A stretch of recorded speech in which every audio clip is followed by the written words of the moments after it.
Welcome to the Hockey Writers Prospect Corner, a show with our top prospects writing crew, bringing you the latest news, analysis, scouting reports, mocks, rankings, and much more.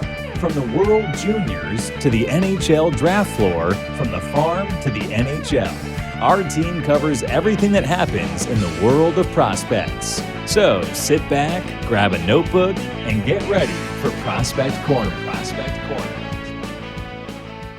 Hello, everybody, and welcome back into another Prospect Corner here at the Hockey Writers. I'm your host, Matthew Zator, of course, joined in by my normal co-hosts here, Peter Baracchini and Devin Little. How you guys doing? Memorial Cup just about to wrap up. We got the draft less than 2 weeks away. I mean, lots of fun coming up. How's it going? Start with you, Peter. Yeah, it's going well. The grind is real right now for the draft content, and everyone's been, doing a fantastic job up until this point. So I'm really happy with the work being put in, and we're just literally counting down the days and the minutes. It's like Christmas, right? Already. So, yes. Devin, how's it going? Like I say, the draft is coming really quick. Yeah, it feels like December 11th right now. You can see Christmas, but it's still so far away.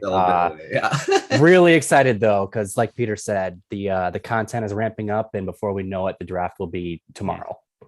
Yeah, and it's like I still want to do my final rankings, and it's just counting down. Like, I better get going on this. So that's coming.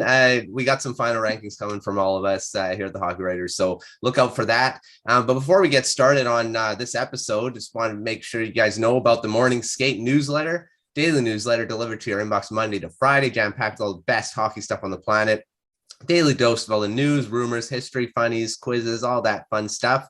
It's brought to you by the Hockey Writers every 5 days a week. And you'll see a link in the show description there. Kyle and his team do a great job putting that out every day. So definitely check that out.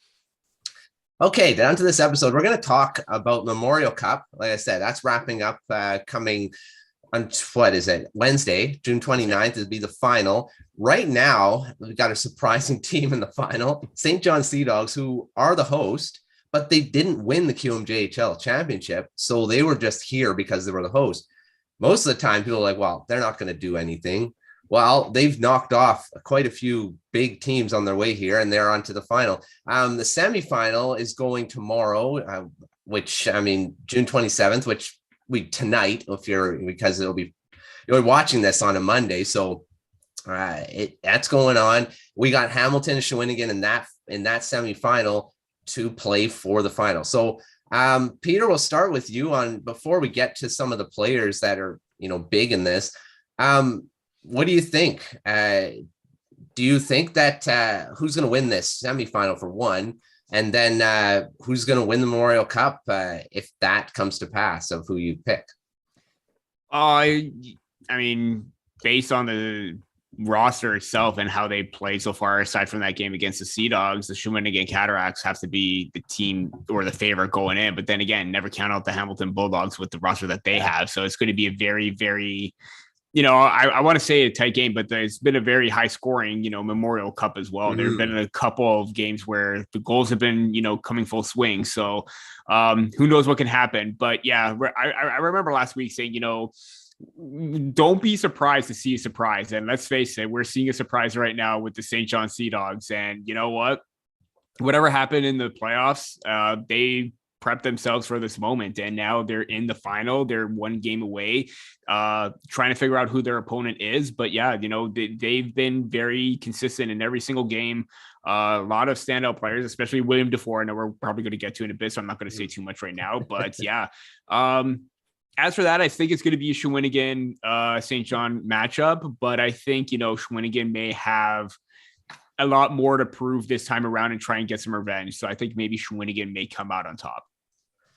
Yeah, and the way it's gone has been really, really shocking to me. Yeah. Devin, before we get to some of the shocking things that happened in this, what do you think this final will be? I mean, who's gonna come out on top, and who's gonna win that semi to have the chance to play against the Sea Dogs? Yeah, for the sake of debate, I will go with Hamilton coming out ahead of Shawinigan. Now that's literally for the sake of debate, because I could see it going either way. Both teams are really good and have a lot of really good players. I big fan of Mason McTavish, and I think that, you know, this is kind of the spotlight is very bright right now, and I'd like to see him rise to the occasion and kind of will his team to a victory in the same way that William DuFour did for his team. But who knows? We'll see. If Shawinigan wins, they will have deserved their final appearance.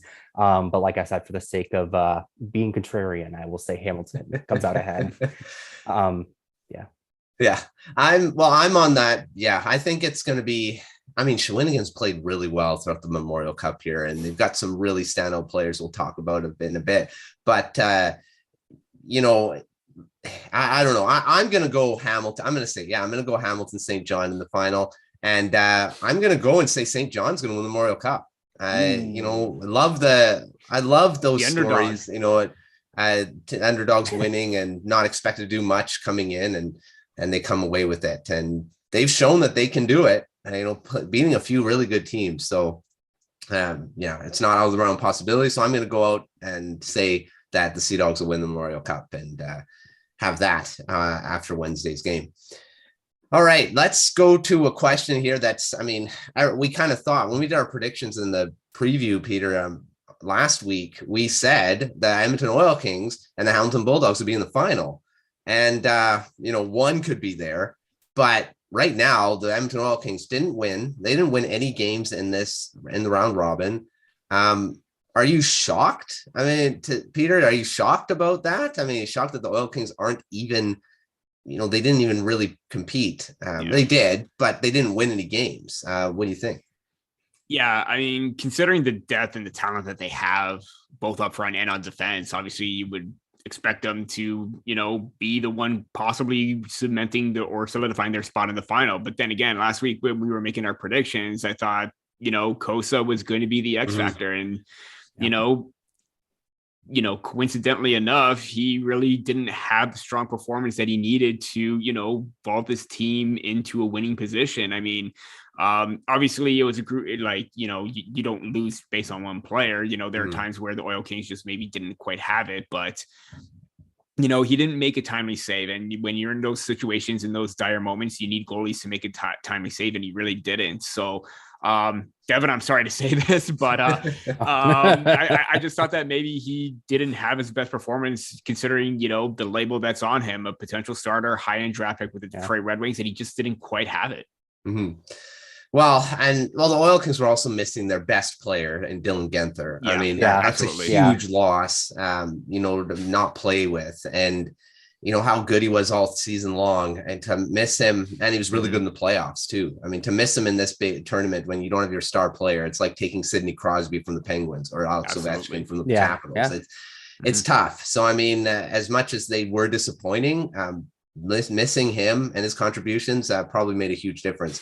Devin, on Cossa, I mean, we've talked about him all season, about him, and kind of propped him up going into the, after the playoffs, and he was really good. How do you feel about his performance, and are you shocked that the Oil Kings aren't where, in the Memorial Cup final or even competing for it? Well, I'll start with the last bit there. Shocked is maybe a too harsh of a word, because there are three good teams, three other really good teams in this tournament that are deserving in their own rights. So I mean, in a tournament like this, where one mistake can cost you everything, you can't be too surprised. Hockey's a really random game. But as for Cossa, how I'm feeling, it's kind of a lukewarm thing, because at the end of the day, they did win the WHL, and that is, he was a big part of that. It would have been a much bigger disappointment if the Oil Kings just kind of were flat all season. But they won the league, and that is more or less what you want to see, especially considering how stacked that team is and was. But as for Cossa as an individual, I think this just kind of goes to show that he is a good goalie. He does have a lot of potential, but there is still a lot for him to work on. We talked last week on our prospect special of the Grind Line about how he does have all the potential in the world, but he's still years away from, being an NHL regular. And I think this tournament just kind of proves it that, as good as he is and as much potential as he has, there is still a lot for him to work on. And I think that he should take this Memorial Cup as a challenge to him to get better and to, show that the Red Wings didn't make a mistake by choosing him over Wallstedt, because, Wallstedt's going to be in the AHL next year. And, people are going to be making that comparison for the foreseeable future. So no matter where Cossa is at next year, I expect him to come out guns a-blazing and to have an even better season than he had this year, because the season wasn't bad by any stretch of the imagination, but it definitely could have been better. Well, comparatively to what Wallstedt did, overseas, that he was way better throughout the season. So it's going to be an interesting throughout their career. They're going to keep being compared. I mean, that's it's just going to be, that's just how it's going to be. I don't know where I said it because I've been on so many different shows, but both of them are going to be starters. It's where I think it was on the grind line. They're both going to be starters, but who's going to be the better starter? Is going to be the question. And Detroit's going to love it if Cossa just ends up being a starter. I don't think they care if he's going to become an elite Martin Brodeur type goaltender. Yeah. If it's going to be a Chris Osgood and help them win cups, I'm sure they're fine with it. they're building a defense that should make it easy for them. So yeah. So I'm really not worried. Like you say, and goaltenders take longer to develop anyway. Yeah. So he's really early in his career. We probably won't see him in the NHL for a while. So it's maybe disappointing that he didn't get to a Memorial Cup. I'm sure he's really disappointed too. So, it's tough. So, he's still got a ton of talent. It's gonna be interesting to see how he bounces back next season. And have a really good, I think he's going to have a really good season next year. Cause again, the Oil Kings are going to have a good team. So he's going to still have a good team in front of him. Okay, let's get to who we've already talked a little bit. We've talked about his name, Willing DuFour. My gosh, what has he done? He's probably carried this team throughout this Memorial Cup, and he's one of the reasons why they're in the final. So, Devin, we'll start with you. How impressed are you by his play? New York Islanders are probably just dancing on, with joy that this guy is just doing what he's doing. Well, you have to start this conversation with what he did last night, right? Because he's got 6 goals in the Memorial Cup tournament, but 4 of those goals came last night. Yeah. And on top of that, he had 15 shots. So this dude was not going to be denied last night. He was shooting at any given opportunity, and he was scoring at almost any given opportunity too. This is what you want to see out of a prospect, right? You want to see prospects that rise to the occasion when the moment is the biggest. You want to see prospects that put their team on their backs and they say, we're going to win, whether it's on me or on all of us. And DuFour did that. This was said, just a little bit ago, the Sea Dogs are definitely underdogs in this thing. No one expected them to be in the final. And I think they owe a lot of the fact that they are in it to William DuFour. And that is, like you said, that should make New York Islanders fans really, really excited. Do I think he's going to be some big time game changer at the NHL level? No, but you do want to see these traits. You do want to see a player that is able to take over a game. That's something that if you do it once, you can do it twice. And I don't know. If you're not inspired by what he did last night, then you don't like hockey. I don't know what else to say because that's what you want to see out of a hockey player at any given level. Yeah, well, he was a 5th round pick too. Yeah. It's not like he was a high end guy. And this is his first season. He had 56 goals, 116 points in the regular season, and he has 6 in the Memorial Cup. And it's he was one of the guys that scored. They were eliminated in 5 games, but he had 4 points in those 5 in the playoffs. So he's been good through him all year long. So Peter, what do you think about DuFour? Do you think he'll be an impact player at the NHL level, and how impressed are you by his play? In terms of NHL impact, I think the debate is still out there.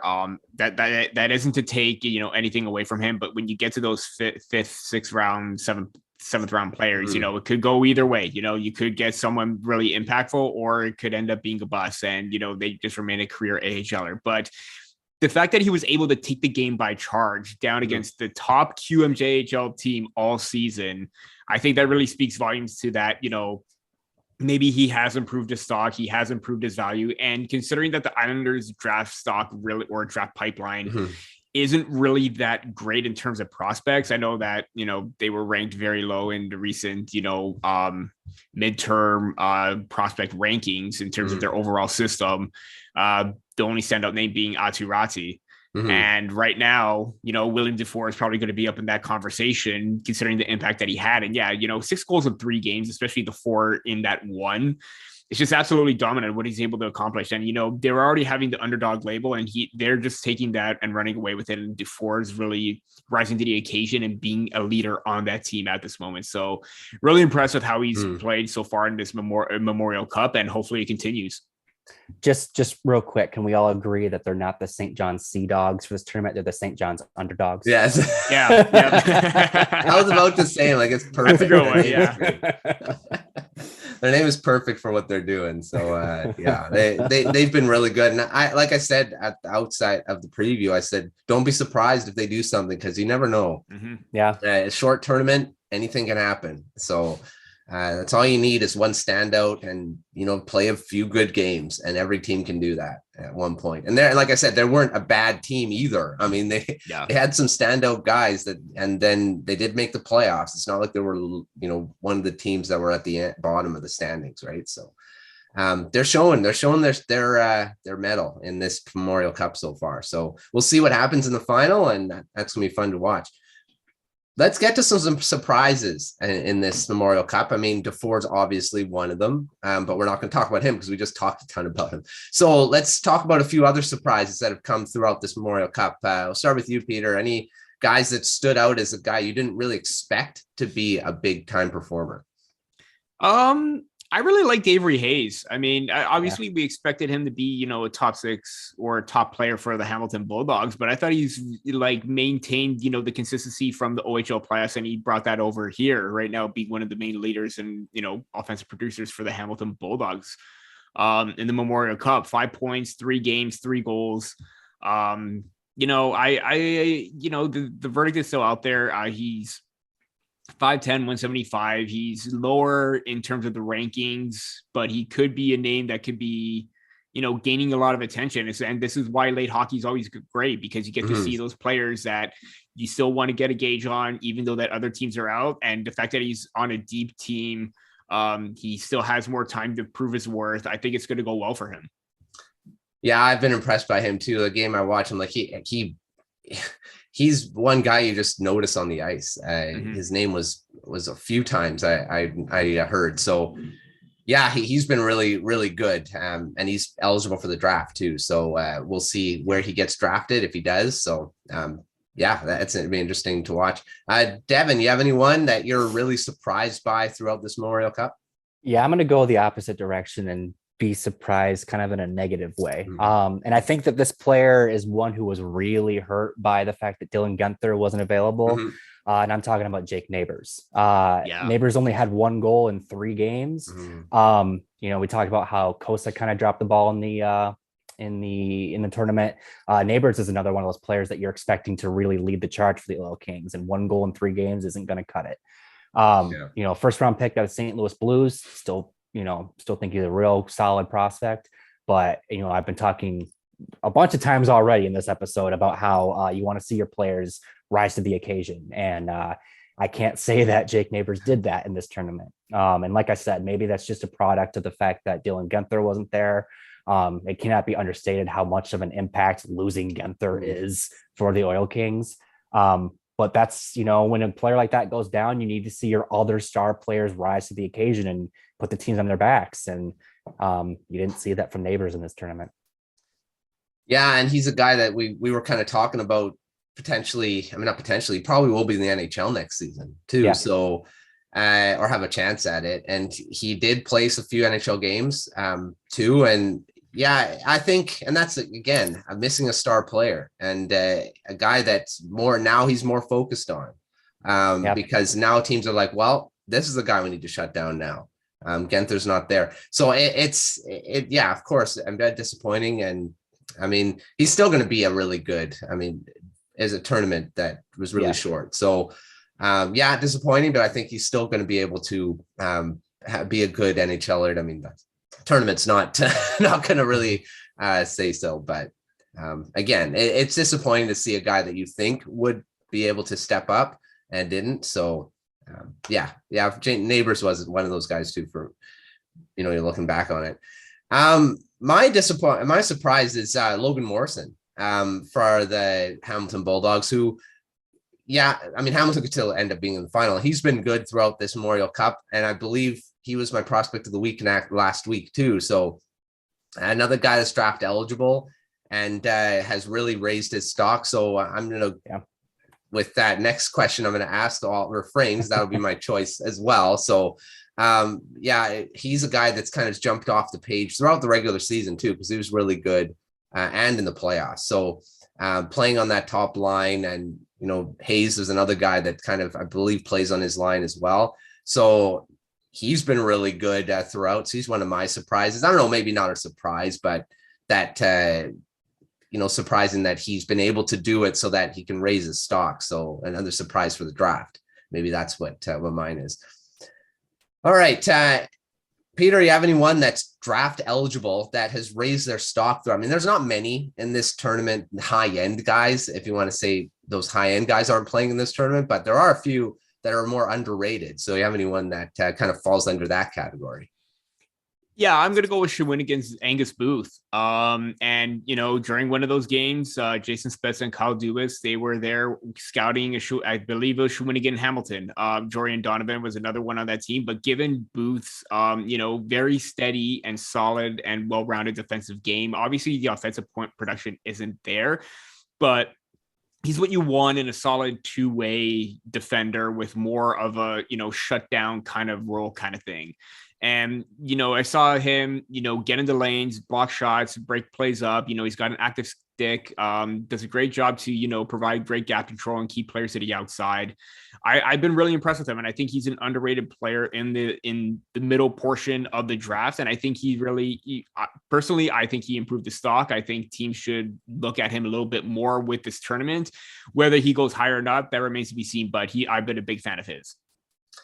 Yeah, he's been a standout for sure of the little amount of draft eligibles that are in this tournament. Devin, you have anyone that kind of falls into that category? Draft eligibles that have raised their stock because of this tournament. Well, Peter mentioned him a little bit ago. I'm going to go with Avery Hayes, the pride and joy of Westland, Michigan. There you go. He's if he's ranked pretty low in this draft. Like I'm talking like 7th round pick.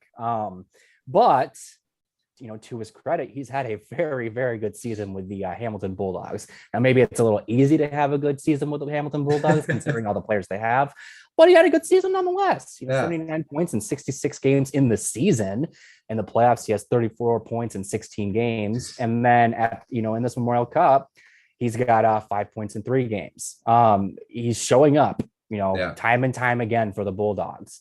And I think at some point, when you keep showing up to the extent that Hayes is, teams need to take notice. I think he'll get drafted. I talk about how he's not even ranked on some sites. I think he'll get drafted because when you keep showing up, at some point teams have to take notice. So I think he's raised his stock, maybe made himself a bit more visible in terms of just the overall draft class.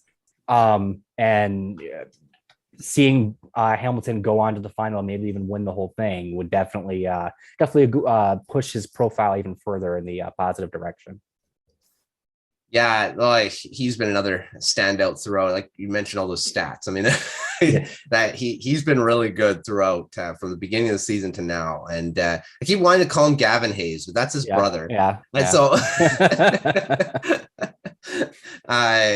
so he's I think he probably will be drafted too, just based on what he's done throughout the playoffs. And he's only ranked by one place according to Elite Prospects. That's Draft Prospects Hockey, ranked 192nd, which is the 7th round, I believe. 7th round pick. So I mean, he could potentially be drafted around that area, and potentially, you never know. I mean, those guys could could do something in the NHL, or they could just be AHL guys. So, but I mean, he's definitely done enough to be drafted, I think. And mine was Logan Morrison, so you know why, my guy there.